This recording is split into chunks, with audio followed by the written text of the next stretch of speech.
So zero to hero, momentum makers, momentum creators. Let's go.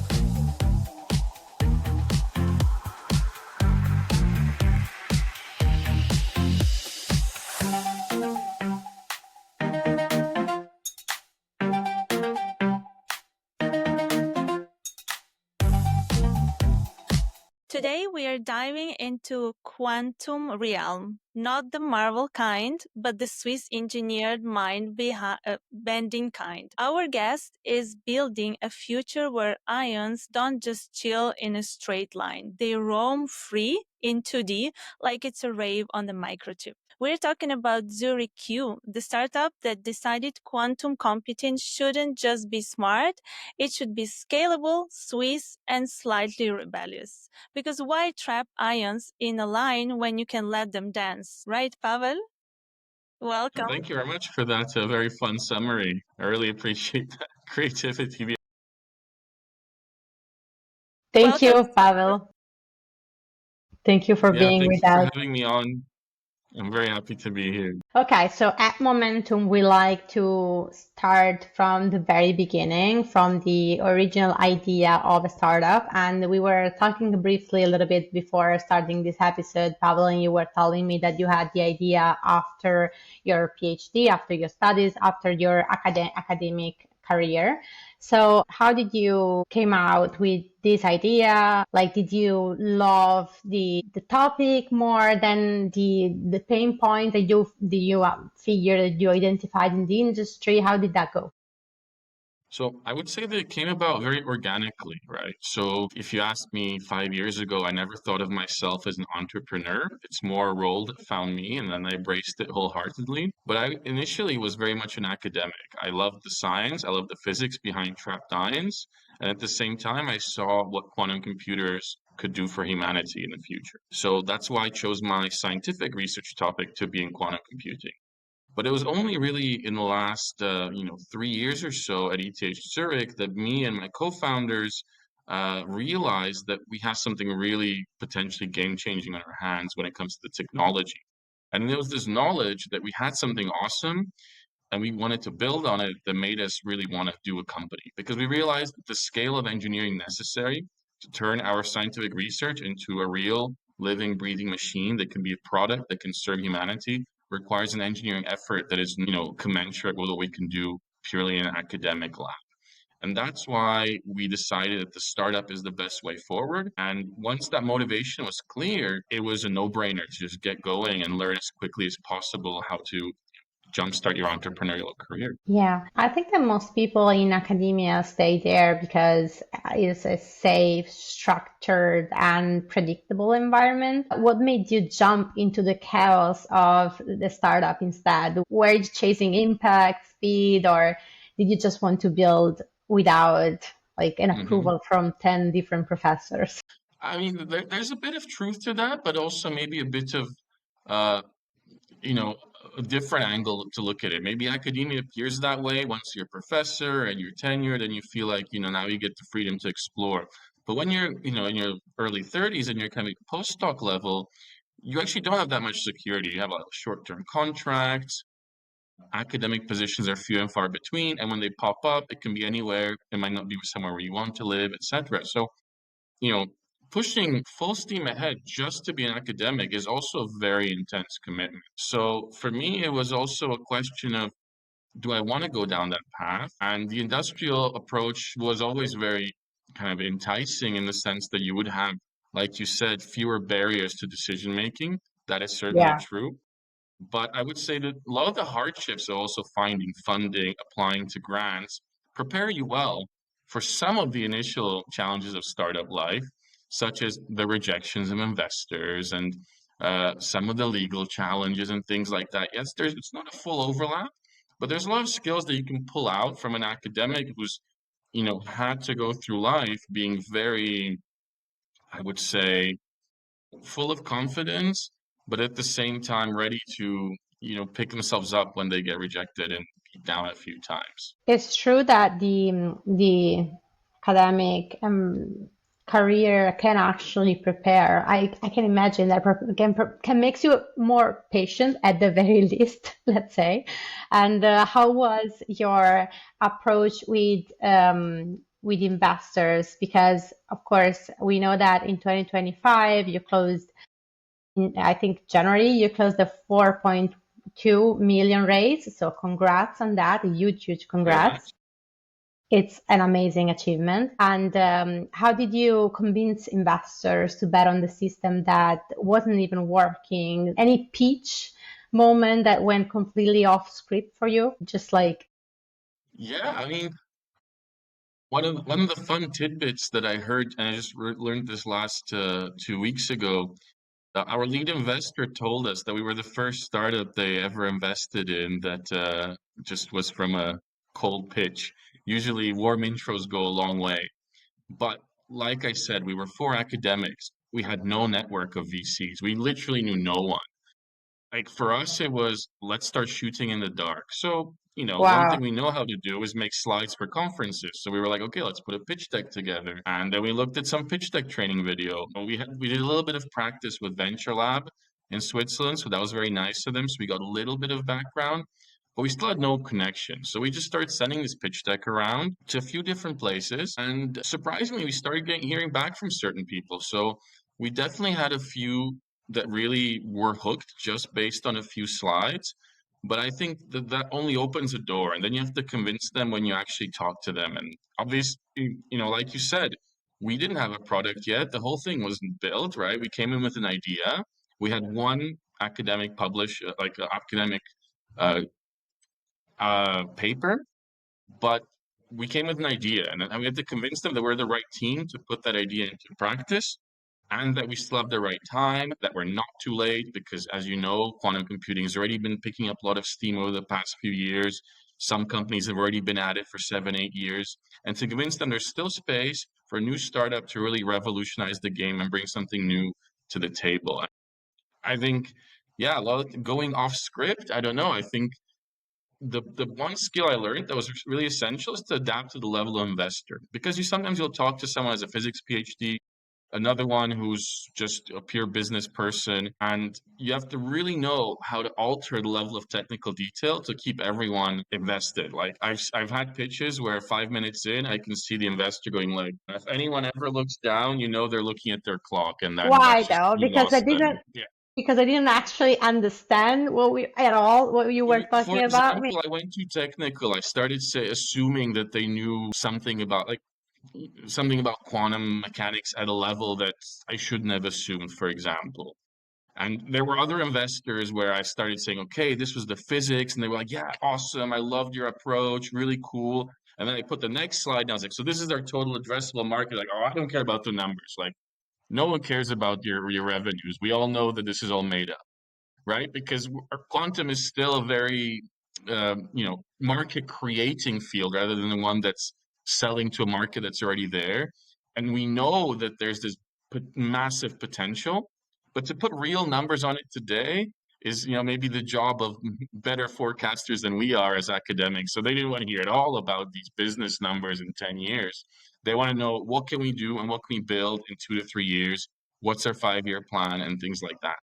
well, that is really interesting. So first of all, I can relate to those with those investors that didn't have a clue because, of course, it's a complicated topic. And second, I would like to ask you, so what is the best match for your company business model? So the investors that are more expert in the topic are the ones that don't know anything about it, that are more business savvy because they actually complement the skills that you guys have.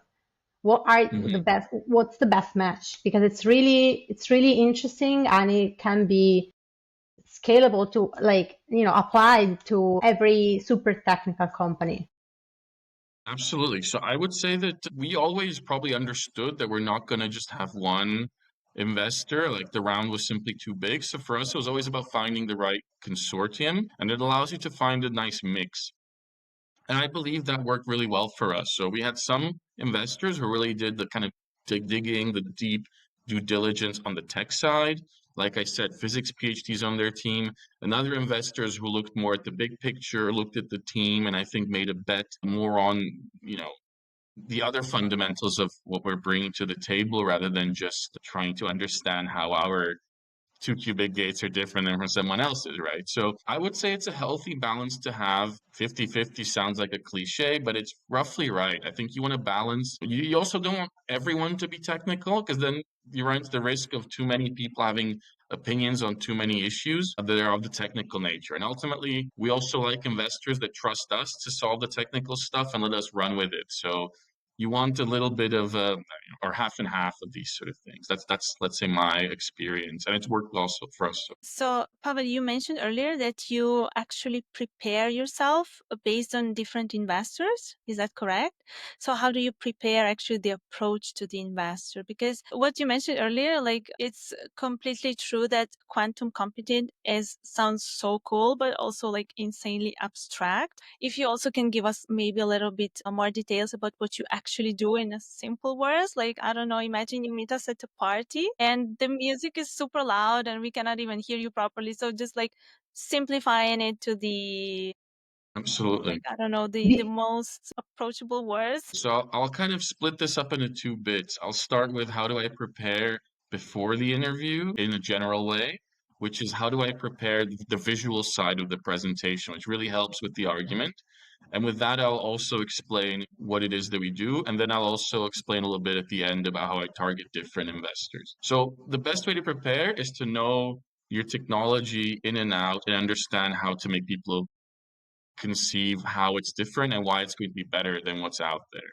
And so if I met you at a party, what I would say is, crap, let me grab my laptop because works so much better in animation.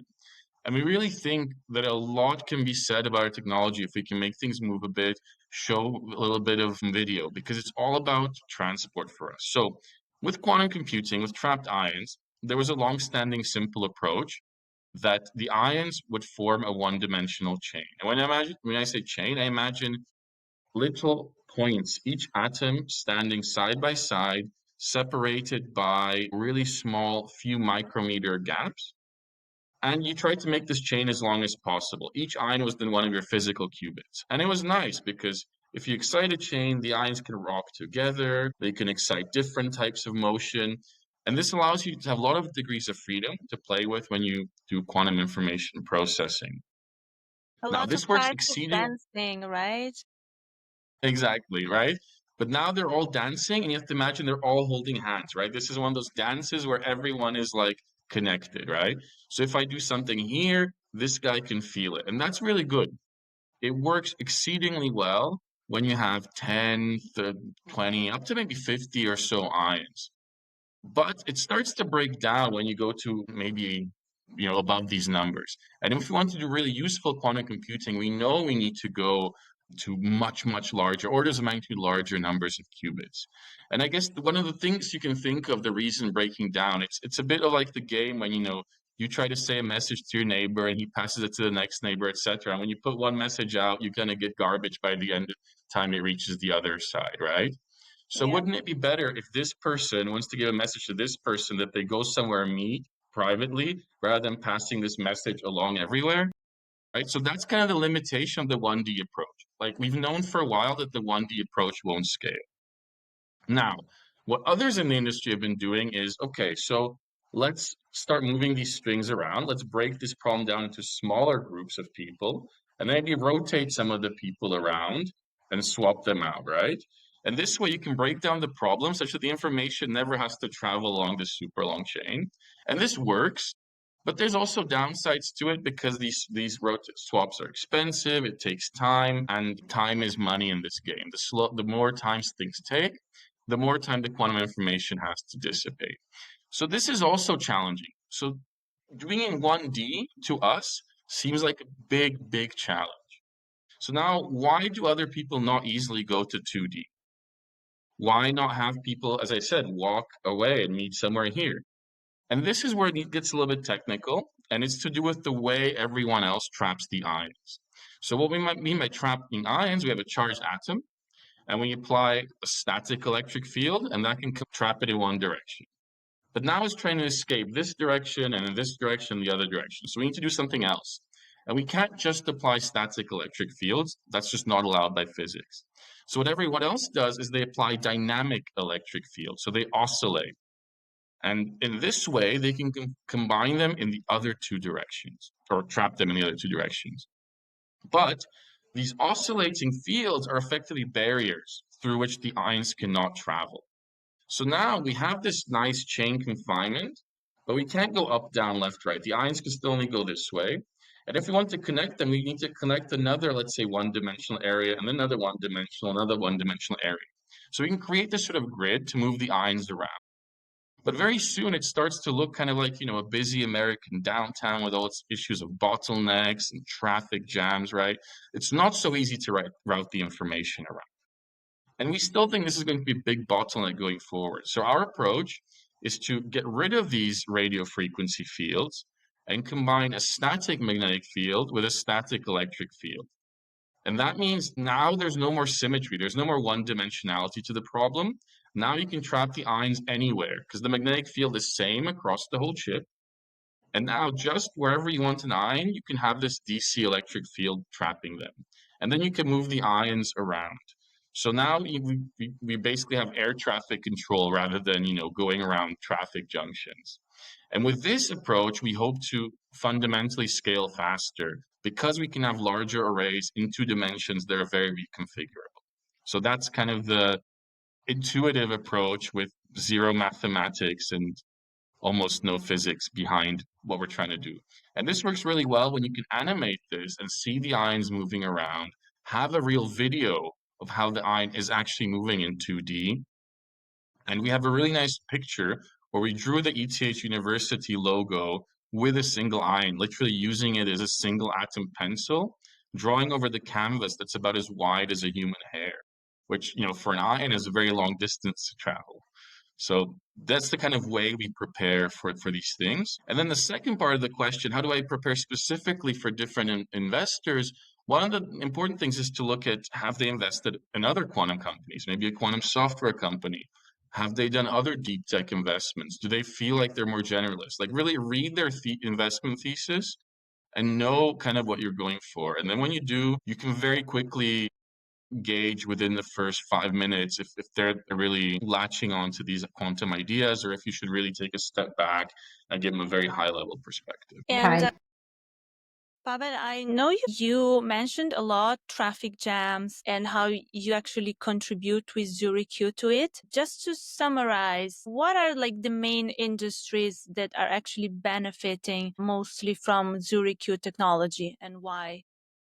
Well, so the way I would imagine it on the first hand, because we're still very young, we don't really have the device to sell yet. So the best way to think of it is we are a general purpose digital quantum computer. The same way a classical computer addresses a huge amount of industries, we want to build the best hardware possible to then match to the best possible software use cases that are currently being developed with many other software startups, corporates, etc. So initially, we are a small team targeting the core expertise at the hardware level.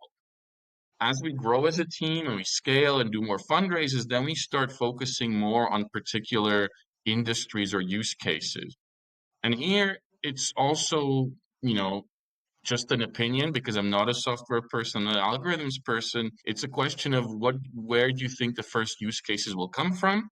And how powerful a computer do you need to have before they start outperforming the best case classical algorithms, right? And for me, this is potentially something in the field of, for example, chemistry, molecular chemistry, because this is where we can really leverage the power of quantum computing very early on. So this could be simulating, for example, chemical properties of pharmaceutical molecules or some molecules that can be catalysts for chemical engineering processes.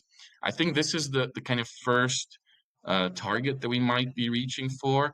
But of course, there's other, approaches that people are researching, and we would love to get our hardware ready to work with these end users and partners. So if I understand correctly, ZuriQ is using both electric and magnetic fields to trap ions. And what makes the architecture such a big leap forward, and why hasn't anyone else cracked this combo yet?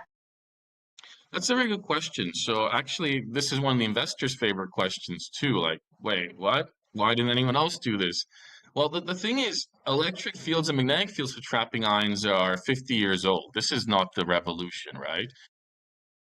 So we knew about this. It's just that this particular combination is a bit more challenging to work with. In fact, it's very common at CERN, for example, for precision measurements. It's just for many years, people thought that this is only suitable for a certain kind of experimental physics, and it's not good to engineer. And part of that is because there was maybe a bit of a misconception about how the toolboxes of quantum computing would map onto such an architecture. And for a long time, it was not obvious how we could control the motion in this big magnetic field. So, just very, very simply in physics, if you have a big magnetic field, let's say pointing this way, and you have a particle going some velocity this way, the field makes it always move perpendicular. And so, if you have this electric field, the ions get trapped.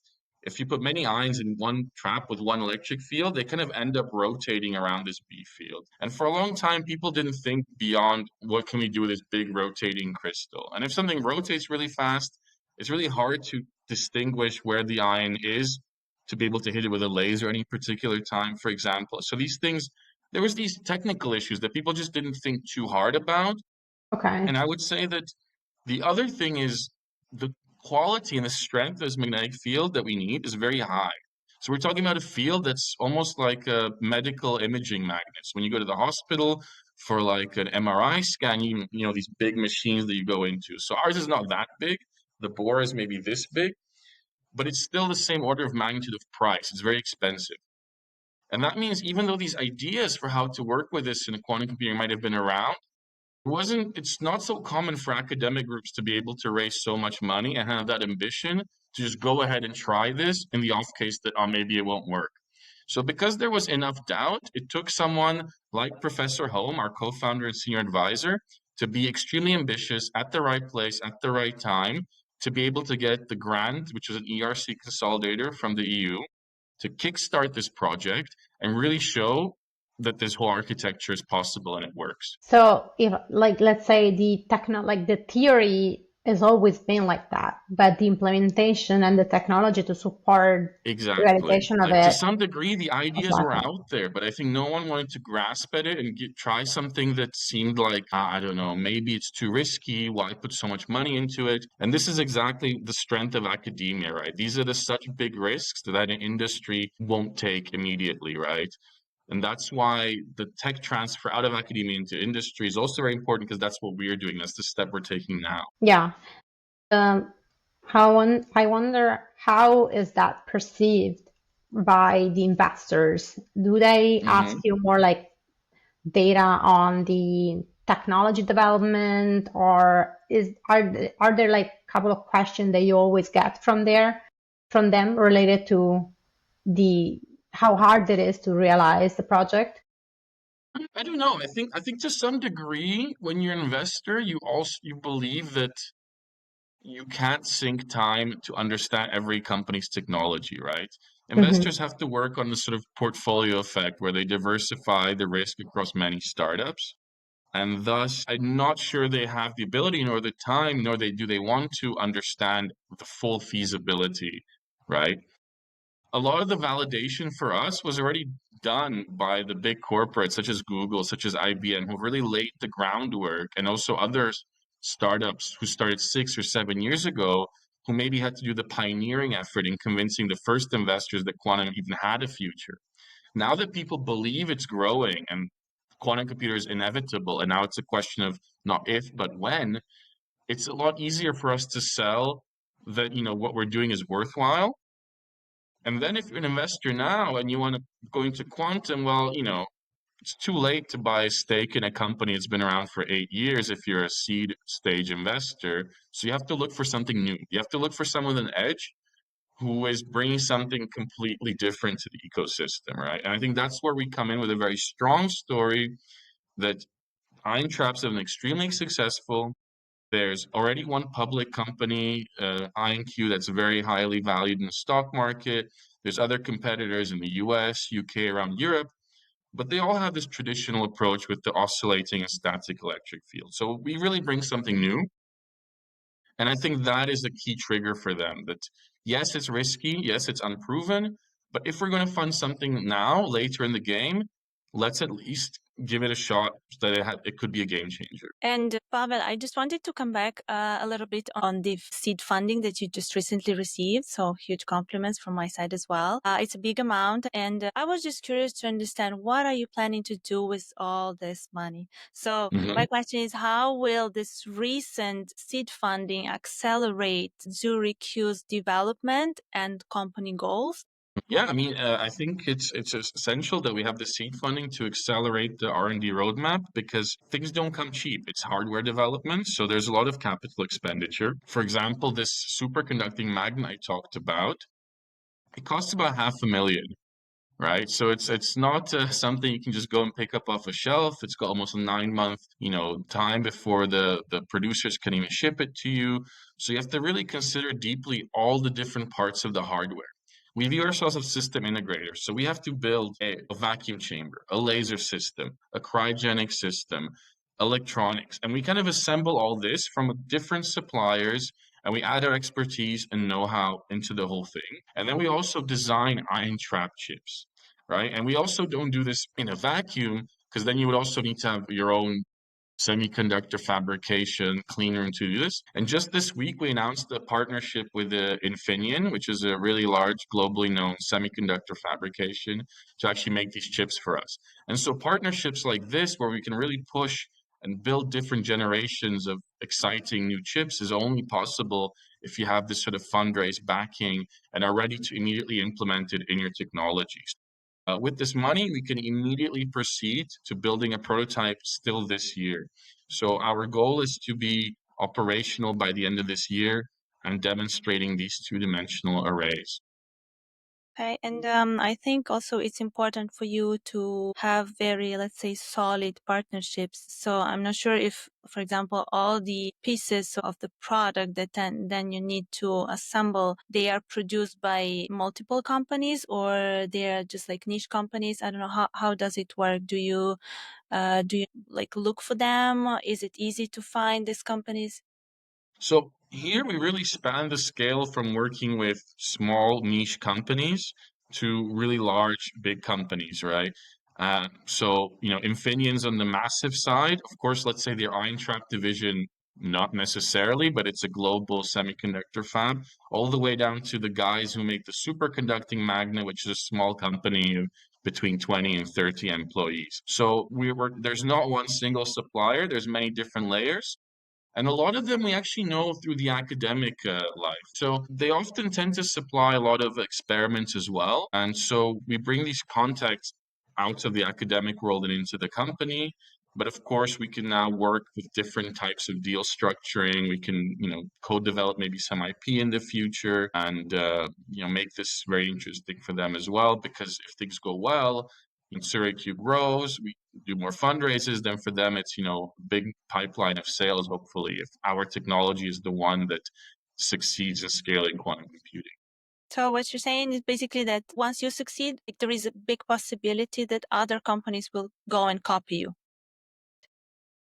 Well, to go copy us, yes. I mean, of course, that's always the worry, right? If someone with way more resources tries to copy us purely in terms of assembling everything, it's going to be a challenge, right? And there's the kind of worry that no matter how much IP you have, in the end, in the courtroom, someone with more money gets to win.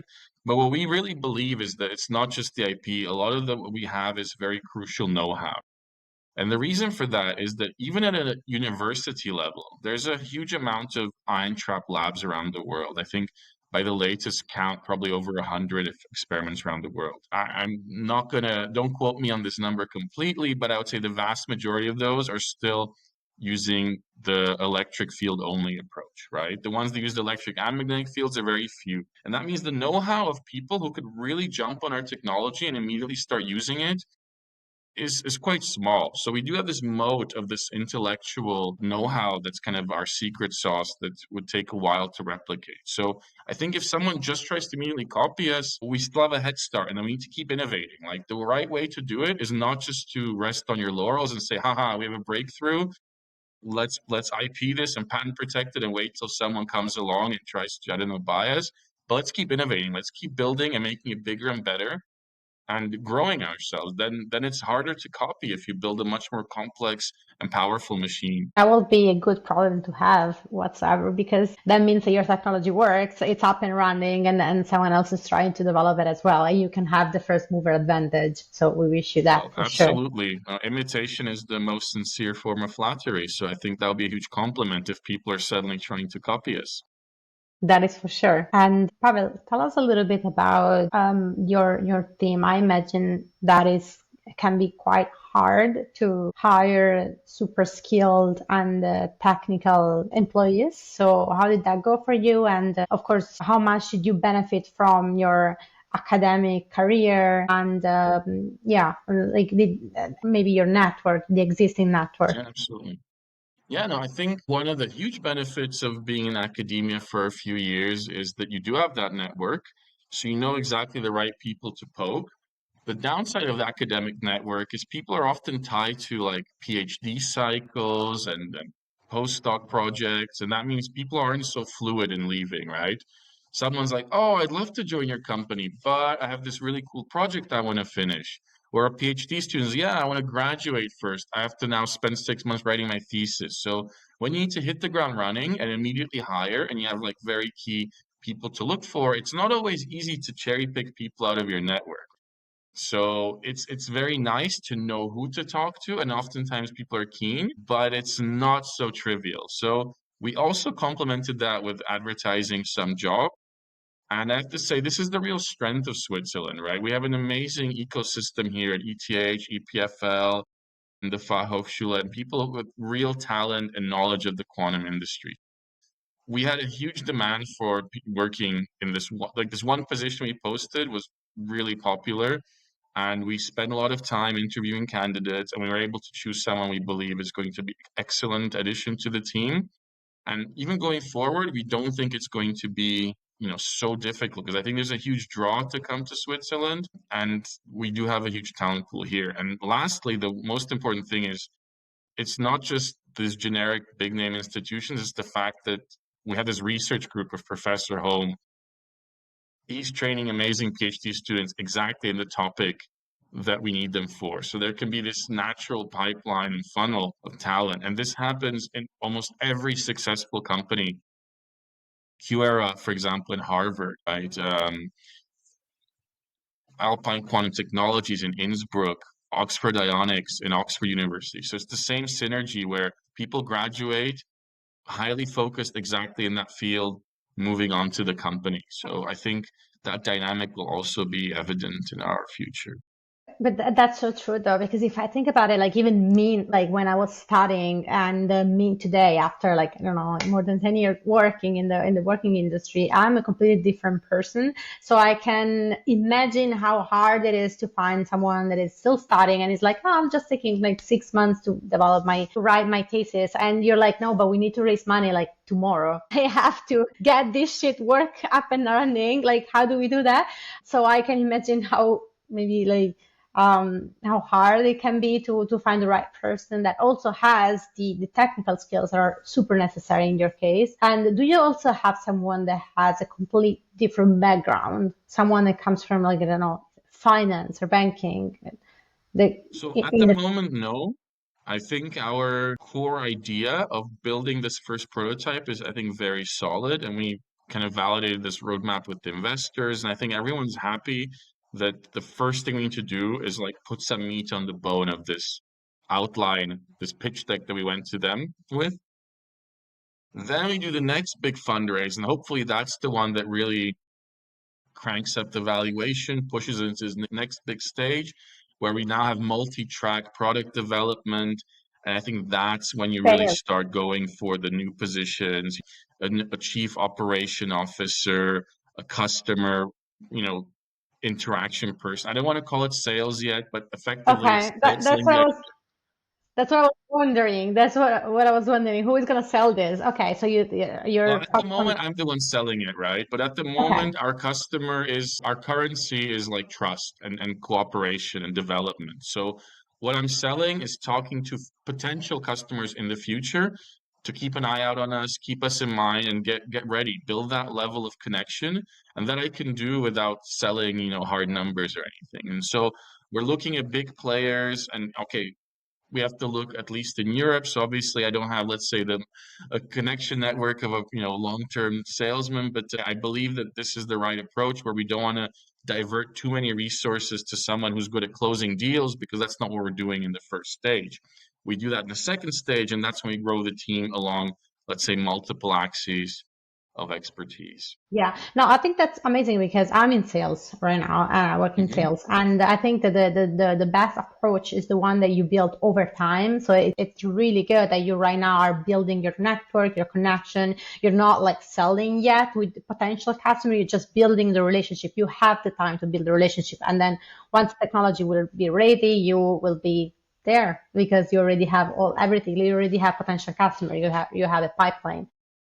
That's really really good. And so far, I guess you went through lots of different moments when you were building your startup. And I know our listeners always appreciate a lot to hear about the moments where you had some doubts or you went through some struggles or you said to yourself, okay, this is never going to work. This was a bad idea, or maybe something similar, and how you overcame those moments.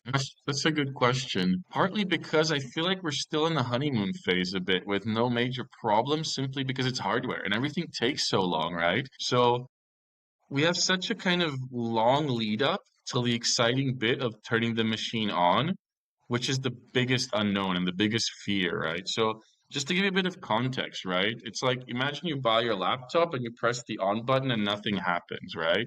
And you built this super expensive machine and suddenly nothing. And there's so many things that can go wrong. You need to debug all these things one at a time.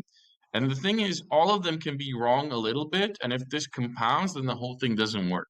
So what I'm trying to get at is that the biggest uncertainty and the biggest fear I have is still in the future rather than at that happen. But we've gone through the exact same cycle in the academic setup, right?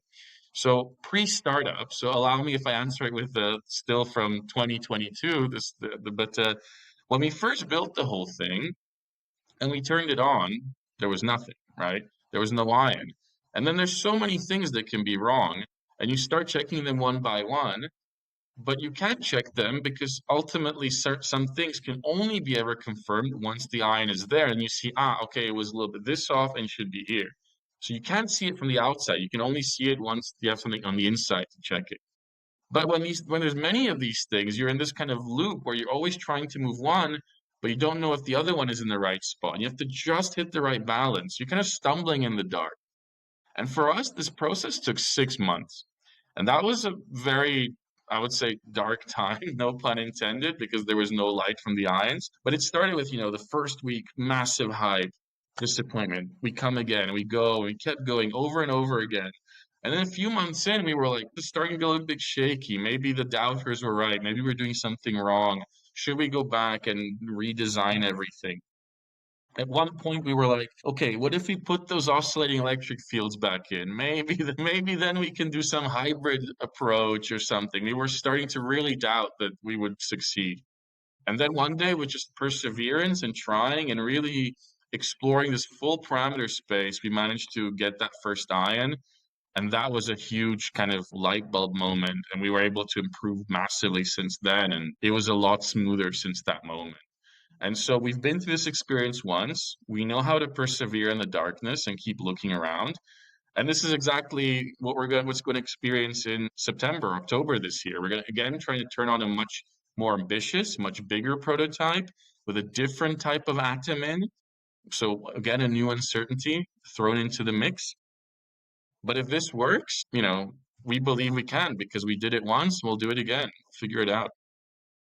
And then, of course, if you want to get yourself prepared for the future struggles, you can always go and listen our previous episodes. So you can hear the stories of all the entrepreneurs and their struggles and how they went through it and how the different solutions that they adopted.